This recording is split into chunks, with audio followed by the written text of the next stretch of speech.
They tore out my dock like it was trash, so I took away the only road their luxury resort had to exist. Funny thing is, I didn't plan on any of it. I was just a guy who liked sitting by the lake in the mornings, drinking tea, and pretending the world hadn't gotten so loud. But some people don't understand quiet. They only understand ownership, angles, and profit margins. And once they cross that line, well, I guess I showed them what unauthorized really looks like. My name's Caleb Turner, and I've lived on that lake just outside a little town called Briar Glen, Colorado, pretty much my whole life.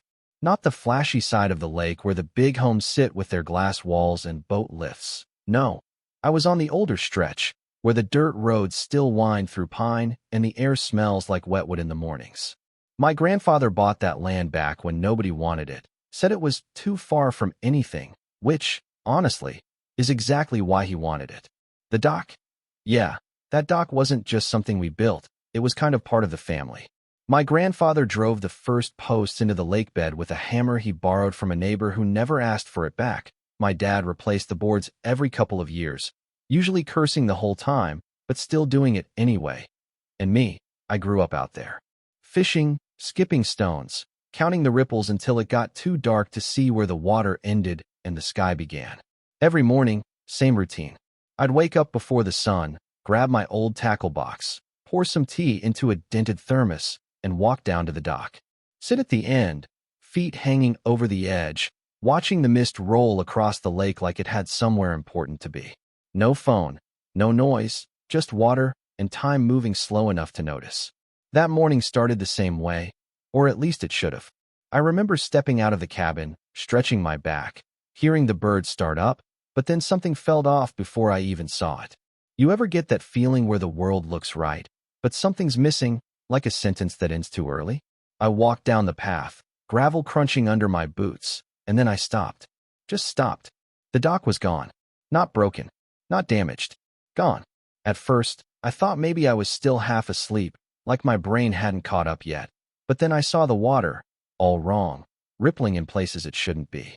Pieces of wood floating near the shore, fresh splinters, pale and raw. The kind of damage that doesn't come from weather or time. The kind that comes from someone deciding something shouldn't exist anymore. I walked closer, slow, like somehow that would make it make sense. There were deep tracks carved into the mud along the shoreline, wide, heavy, like a barge had come through recently. Boot prints, too, pressed deep into the wet ground, overlapping like a crew had been working fast, not caring who saw. And that's when I looked up, across the cove. There it was. A brand new resort, all glass and steel, sitting where the old forest used to be. I'd watched them build it over the past year, trucks coming in, trees going down, the quiet getting chipped away piece by piece. I kept to myself, figured people can build whatever they want on their land, didn't think much of it. But now, jet skis were buzzing across the water like flies, loud, sharp, cutting through the morning like it didn't belong to them. Guests walking along the shoreline, holding drinks before noon, taking pictures of a lake they didn't understand. And right about where my dock used to stretch out, there was nothing blocking their view anymore. Yeah, it didn't take a genius to connect the dots. I stood there for a long time, just staring, letting it settle in, because anger doesn't always hit you like a punch. Sometimes it creeps in slow, like cold water rising around your feet. Eventually, I saw someone heading my way. Nice shoes, pressed shirt, that kind of practiced walk people get when they're used to being listened to. He stopped a few feet away, looked around like he was inspecting something he already owned. "You Caleb Turner?" he asked. I nodded. Didn't say anything yet. He gave me this polite little smile, the kind that never reaches the eyes. "I'm Martin Hale, Operations Director for Silvercrest Resort.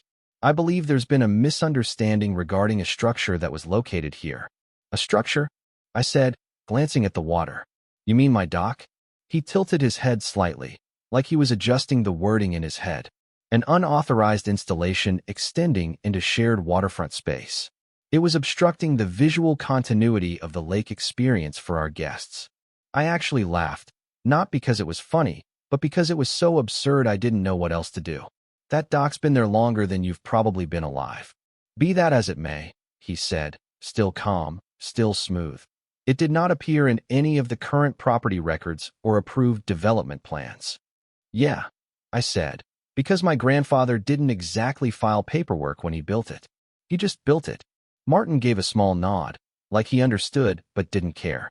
Times change, Mr. Turner. Regulations evolve. We have to ensure compliance for the benefit of all stakeholders. Stakeholders. I remember that word sticking in my head, like something that didn't belong in the same sentence as a lake. So you just tore it out? I asked. It was removed in accordance with shoreline management guidelines, he said. Necessary action. Necessary. I looked past him, back at the water, trying to picture the dock still there, trying to remember what it felt like just sitting at the end of it with nothing but time. And for a second, I thought about arguing, calling someone, filing something, making it official. But then I looked at him again, at that calm, rehearsed expression, and I realized something. He wasn't here to discuss anything. This was already done. And in his world, it was already justified. So I just nodded. Didn't yell, didn't argue, just let him have his moment. All right, I said quietly. If that's how you want to do things. He smiled again, like we'd reached an understanding. We appreciate your cooperation. Yeah, cooperation. He turned and walked back toward the resort, leaving me standing there with nothing but water and a handful of broken boards drifting near the shore. And that's when something shifted, not loud, not dramatic, just a quiet little thought settling in the back of my mind. Because if they wanted to treat history like it didn't matter, if they wanted to decide what stays and what goes, then maybe it was time I remembered something they didn't know. That road they used to get here wasn't entirely theirs. I didn't storm off that morning, didn't start yelling into the wind or calling lawyers right away. I just stood there for a while, hands in my pockets, watching those little waves slap against what used to be the end of my dock, like the lake itself was confused about where everything went. And the more I stood there, the clearer it got. This wasn't some accident, wasn't a misunderstanding, it was a decision, clean, deliberate, signed off somewhere in a glass office with a view that didn't include me. So I did what I've always done when something doesn't sit right. I walked. There's a dirt road that cuts from the main highway down toward that side of the lake, narrow and winding, carved into the hillside decades ago. It's not the kind of road you notice unless you need it, gravel that shifts under your tires, bends that don't forgive you if you take them too fast, pine trees leaning in like they're trying to listen. I used to ride my bike along that road as a kid, tires slipping, knees scraped up, thinking it was the edge of the world. That afternoon, I followed it again, slower this time, paying attention. Because something had been bothering me ever since that man said unauthorized, like a word out of place in a sentence I thought I knew by heart. About halfway up the hill, there's a turn most people don't think twice about. Just a sharper bend where the incline picks up and the road narrows a bit. That's where I stopped. Looked around. The trees, the slope, the old fence line barely holding on after all these years. And then it hit me. I'd seen this before. Not out here, but on paper. Years ago, when my dad was still alive, there was some paperwork going around when the land on the other side of the lake got sold off for development.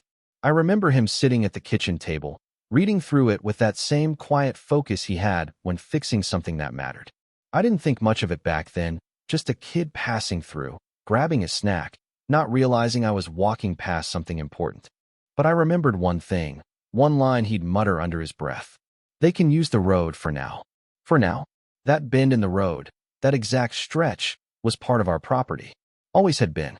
The developers back then had negotiated a temporary right-of-way so their trucks could get through during construction. Temporary, because carving a new access road takes time, money, planning.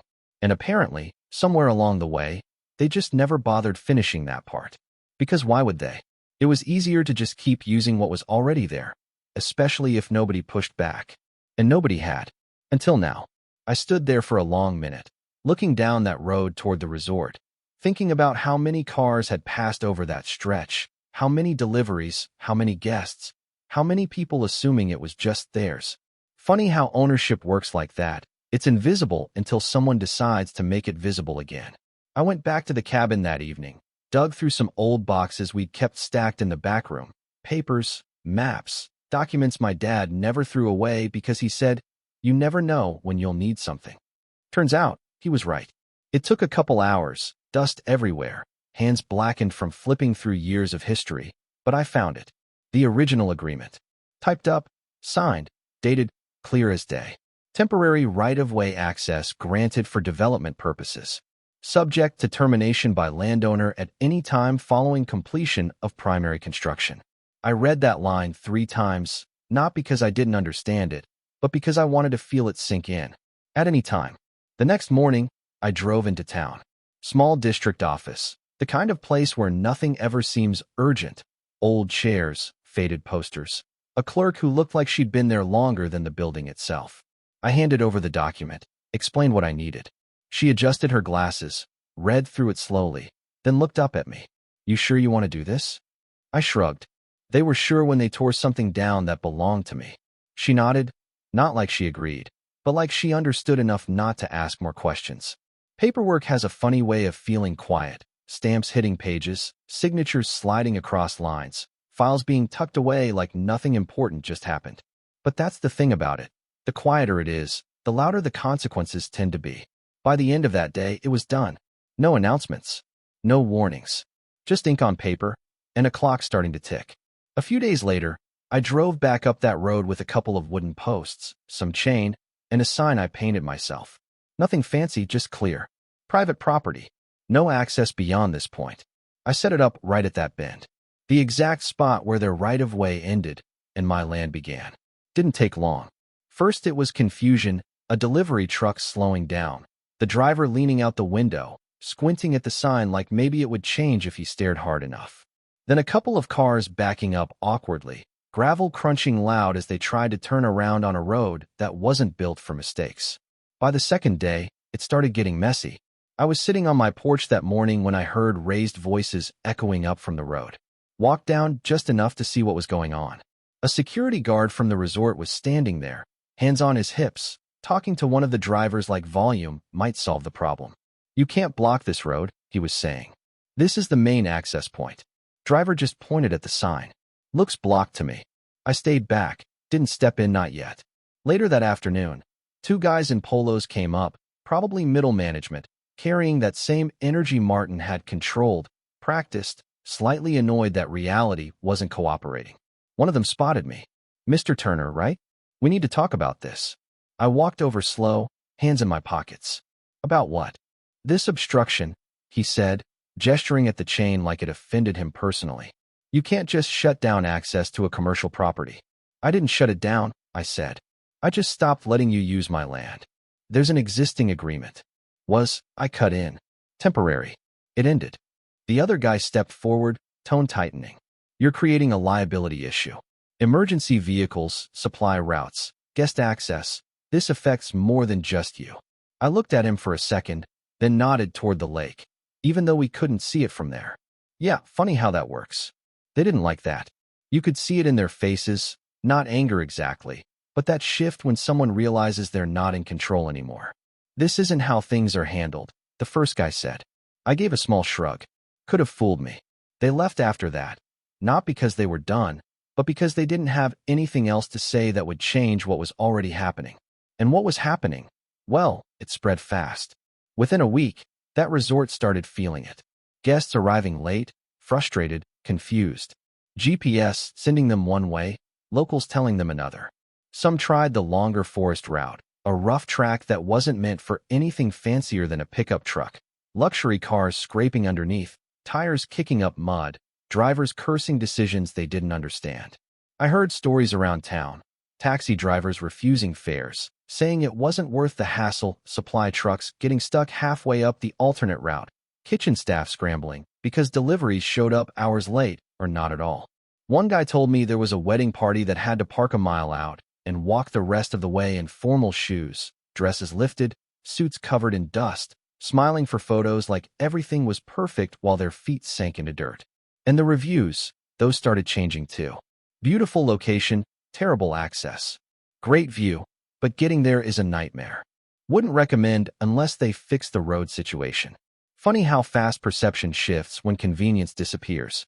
Inside the resort, I could almost imagine the meetings, people sitting around polished tables, pointing at charts, trying to figure out how something so simple had turned into such a problem. Investors asking questions. Managers scrambling for answers. Schedules slipping, tempers rising. All because of a stretch of dirt road they never thought twice about. And me? I just went back to my mornings. No dock, sure, but I'd still sit by the water, thermos in hand, watching the lake like I always did. Only difference was, now there was a kind of quiet satisfaction under it all. Not loud, not proud, just steady. Because for the first time since that dock disappeared, things felt balanced again. By the second week, you didn't even need to drive out there to know something was wrong. You could feel it in town. People talk in places like Briar Glen, not in big dramatic ways, just little pieces passed over coffee or at the gas station. You hear about that resort? Someone shut down their road, guests are losing it, that kind of thing. And every time I heard it, I didn't jump in, didn't correct anything. I just listened, let the story grow legs on its own. Funny how the truth doesn't need much help when the consequences are visible enough. I'd be lying if I said I didn't think about my dock every day though, because I did. I'd still walk down to the shoreline in the mornings, same thermos, same habit, only now I'd stop where the wood used to begin and just stand there a second longer than I needed to. There's something about losing a place like that. It's not just the thing itself, it's the routine, the rhythm, the part of your life that quietly depended on it being there. And yeah, I had my little sense of justice playing out up the hill, but that didn't magically replace what was gone. One afternoon, I was sitting on an old log near the water when I saw a black SUV come down the road toward my place. Not the rushed kind either, slow, careful, like whoever was inside had finally decided to approach things differently. It stopped a few yards away, engine idling for a second before the door opened. And out stepped Martin Hale. Same guy, same pressed shirt, but something about him had changed. The edges were softer, I guess. Or maybe it was just that the confidence he wore before had cracked enough for reality to show through.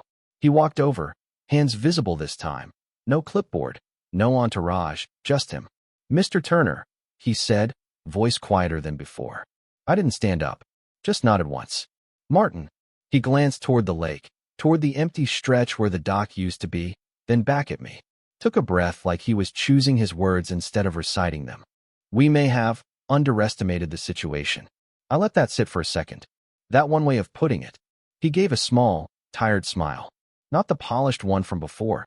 This one actually looked human. "The access issues have caused significant operational disruption." "Yeah," I said, "I've heard." Another pause. You could tell this part didn't come easy for him. "We'd like to resolve this." I leaned back slightly, resting my hands behind me on the log. "Resolve what exactly?" He exhaled, then just said it. "We shouldn't have removed your dock without direct engagement." That was mishandled. That word almost made me laugh again, mishandled. Like they'd dropped a plate instead of tearing out something that had been part of my family for decades. But I didn't laugh this time. I just watched him, let him keep going. "We're prepared to rebuild it," he said. "Using higher-grade materials, reinforced anchoring, whatever specifications you prefer. We can also install lighting, improve the shoreline." I raised a hand slightly. "You think this is about upgrades?" He stopped, just for a second, but it was enough. "I think," he said carefully, "it's about making things right." "Right," I repeated, because things got inconvenient. There it was again, that little shift in his expression. Not anger, not quite, but something closer to honesty pushing its way in. "Yes," he said, "because the current situation is not sustainable." I nodded slowly. "Yeah, it wasn't sustainable for me either, when I woke up and my dock was gone." We sat there for a moment, just the sound of the water moving behind us. No jet skis close enough to break the quiet this time. Just the lake doing what it's always done, whether people fight over it or not. "So here's the thing," I said finally.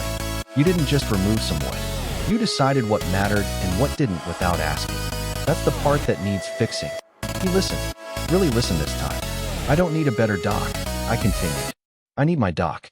The way it was, same footprint, same position. You rebuild it exactly where it stood." He nodded. "That can be arranged. And this time," I added, "it gets put on record. Legal recognition. That it exists, that it belongs there, and that it's not unauthorized just because it's inconvenient for someone's view." Another nod. Slower. More deliberate. "Understood." I shifted forward, elbows on my knees. "And the road." That one hit him a little harder. I could see it. "You want access," I said. "You pay for it. Permanent easement. Formal agreement. Annual fee. No assumptions, no shortcuts." He hesitated, just long enough to show me that was the part they really didn't want. But then he looked back at the lake, then at me. And if we agree? He asked. I shrugged lightly. Then the chain comes down. Silence again, but this time it felt different. Not tense, just heavy with decisions being made. All right, he said finally. We agree.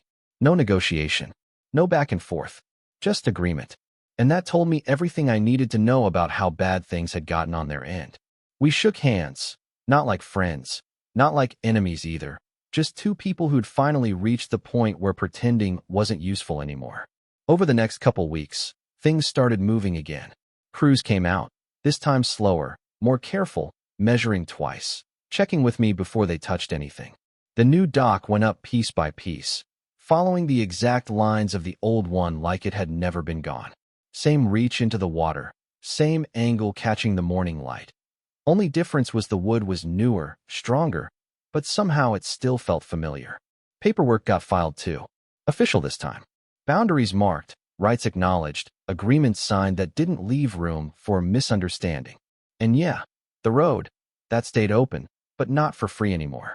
Funny how quickly something becomes valuable when you realize you can lose it. The resort settled down after that. Access restored, deliveries back on schedule, guests arriving without needing hiking boots, reviews slowly shifting back to what they wanted them to be. From the outside, it probably looked like everything just worked itself out. But it didn't. It changed. Because now there was a line nobody could pretend not to see. Some mornings, I sit at the end of that dock again. Same thermos, same quiet, watching the water like I used to. And across the cove, the resort's still there, glass shining, people laughing, jet skis buzzing when the day gets going. We coexist, I guess. But every now and then, I catch someone from over there looking across the water, not at the view, but at the dock. And I wonder if they know the whole story, or just enough to feel it. Here's the thing, though, and this is where I'm still not sure how to feel about it. Was I right to shut them down like that? I mean, yeah, they crossed a line first. No question about that. But there's a part of me that knows exactly what I did. I didn't just protect what was mine. I applied pressure until they had no choice left. And maybe that's fair, or maybe it's just the same kind of power play, just from the other side of the fence. I don't know. What I do know is, people tend to respect boundaries a lot more once they've felt what it's like to hit one. So I'll leave it there. If you were in my place, would you have done the same thing? Or would you have handled it differently? Drop your thoughts in the comments. I read more of them than you'd think. And if you're into stories like this, the kind where things aren't black and white, where right and wrong get a little blurry, go ahead and hit that like button, subscribe, and stick around. There's always another story waiting.